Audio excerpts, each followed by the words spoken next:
Animateur incontournable du paysage audiovisuel français durant les années 90, Sylvain Augier est principalement connu pour avoir incarné deux émissions cultes de France 3, La Carte au Trésor et Faut pas rêver.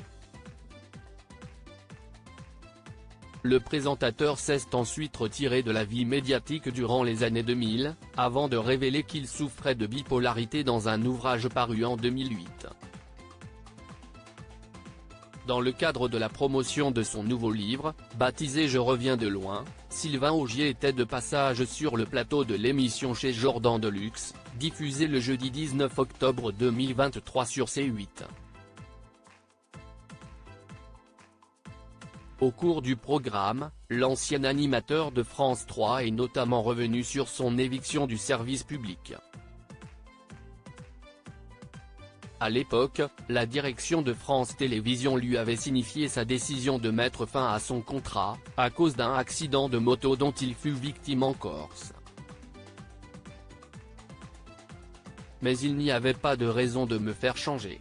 Je pense que la bipolarité y était pour quelque chose, a affirmé Sylvain Augier face à Jordan Deluxe.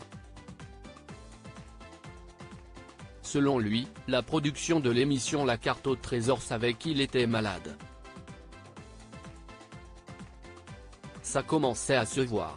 J'avais des descentes au moral qui n'étaient pas bonnes pour l'émission.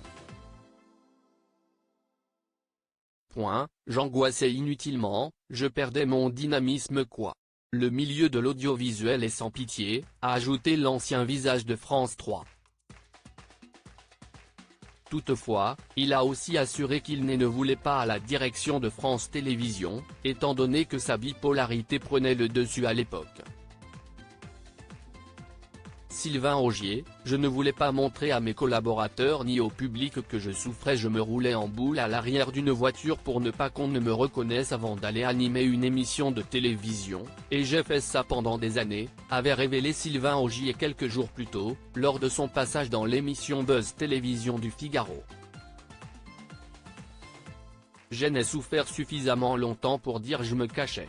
Je faisais le même métier que vous, et je ne voulais pas montrer à mes collaborateurs ni au public que je souffrais, avait finalement conclu l'ancien animateur.